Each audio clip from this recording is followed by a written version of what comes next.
باشا محمد عمل يدوبلي ayaa shir ku yeeshay magaalada Muqdisho shirkan ayaa waxa ka soo qayb galay wasiiro iyo xildhibaano heer federaal iyo heer maamul goboleed ah siyaasiyiin oday dhaqameedyo saraakiil sare oo ka tirsan ciidanka xoogga dalka dhalinyaro aqoon-yahano waxgarad iyo qaybaha kala duwan ee beesha shirkan ayaa ahaa mid garab istaag lagu muujinayo dowladda federaalka Soomaaliya iyo maxaawiisleyda beesha ee dagaalka kula jirta argagixisada sidoo kale kulankan ayaa looga arinsaday u diyaar garowga xoreynta deegaanada ka harsan dhulka ay beeshu degto shirkani oo socda muddo dheer laguna la faguray sidii duulaan midaysan lagu qaadi lahaa qawaarijta ayaa laga soo saaray warmutiyeedkan bismillaah shirweynaha beesha maxamed camal duuble oo ka dhacay hotel afrique ee magaalada muqdisho maanta ay taariikhdu tahay 28 bisha 9aad 2023 shirka wada tashiga beesha maxamed camal duuble kuna saabsan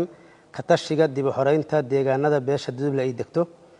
shirkan oo ay ka soo qayb galeen dhinacyada kala duwan ee beesha oo ay ugu horeeyaan siyaasiyiinta labada heer saraakiisha odayaasha dhaqanka dhalinyarada iyo culumaa u diinka iyo haweenka deegaanada beeshu degto waxa muddo dheer cuuriyaaminayay kooxaha dhagarqabayaasha khawaarijta dhibaato badanna ku hayay deegaanada beesha iyagoo dhibaato baahsan u geystay bulshada qaybaheeda kala duwan muddo 15 sanana kala dagaalamayay dhinacyada kala duwan ee ay ugu horeyso waxbarashada diin iyo maadi iyo caafimaadka iyo horumarka guud ee ka socda dawladda galmudug iyo guud ahaan dalka Soomaaliya shirkan oo ujeedadiisu tahay dib u xoreynta deegaanada beesha iyo garab istaagga dawladda ayaa waxa ka soo baxay qodobadan soo socda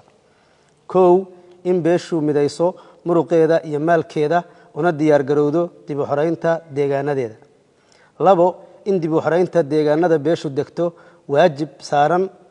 ay tahay waajib saaran qof kasta oo u dhashay beesha maxamed camal meel kasta oo ka joogo dunida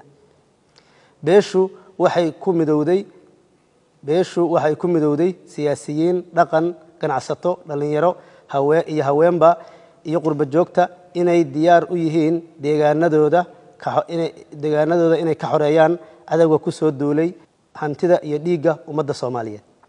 number 4 beesha maxamed camal duuble waxa ay si buuxda u garab taagan tahay madaxweynaha jamhuuriyadda federaalka Soomaaliya mudane xasan sheekh maxamuud iyo madaxweynaha dowlad goboleedka galmudug mudane axmed cabdikaariye qoorqoor dagaalka lagula jiro khawaarijta ku soo duushay dalka dadka iyo diinta baaq beesha maxamed camal duuble waxa ay ku midowday in aysan u kala harin dagaalka khawaarijta looga xoreynayo deegaanada xordege iyadoo beeshu kaashanaysa beelaha kale ee duduble iyo beelaha kale ee Soomaaliyeed sidoo kale waxaan uga digaynaa qof kasta oo aanu aragno inuu xagal daacinayo duulaanka ka dhanka ah khawaarijta in uu ka waantoobo kaalmaynta cadawga sidoo kale waxaan ugu baaqaynaa dadka nagu abtirsada ee kamida khawaarijta shabaab in ay isa soo dhiibaan iyagoo ka faa'iideysanaya baaqyada kala duwan ee ay soo saartay dawladda federaalka ee Soomaaliya beeshu waxay tacsi u diraysaa mujaahidiintii uga shahiiday dagaalkii ay khawaarijta kula galeen deegaanka ceel la helay meel kasta oo kamida dalka Soomaaliya wabillahi tawfiiq anigoo ah nabadoonka beesha maxamuud hiraab qaasiyahan beesha maxamed camal waxaan ku faraxsanahay shir nuucan oo kala oo ay ku midaysan yihiin maanta inuu dhaco dabadeedna aan u aaranno ragga yagii ay naga dileen aan ka cadgoyno oon u layno oon u burburino waddanka yagana ka xoreysano bismillaah waxaa maanta halkan iskugu yimid oo shir ku yeeshay beesha maxamed camal ee ku abtirsata beelweynta maxamuud hiraab taas oo ay iskugu yimaadeen xildhibaano wasiiro federaal iyo dowlad goboleed madaxda dhaqanka ganacsatada iyo diyaasbaraha ama qurba joogta shirkaasi waxa uu ku saabsanaa sidii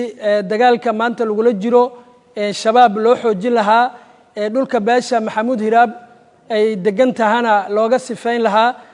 dadaalada uu wado madaxweynaha jamhuuriyadda federaalka Soomaaliya mudane xasan sheekh maxamuud loo garab istaagi lahaa wada hadal dheer waxa ka soo baxay beesha meel walba ay joogto dal iyo dibad ganacsato waxgarad aqoon-yahan iyo dhalinyaro iyo ciidanba iyo saraakiil inay isku raaceen arintaas sidii loo dardargelin lahaa waxaa kaloo halkan dadaalka uu wado madaxweyne Axmed Cabdi Kaariye Qorqor iyo madaxweynaha Jamhuuriyadda Federaalka Soomaaliya labadaba beesha Maxamed Camal way garab taagan tahay iyadoo kaashanaysa beelaha kale ee ku abtirsada beesha Maxamuud Hiraab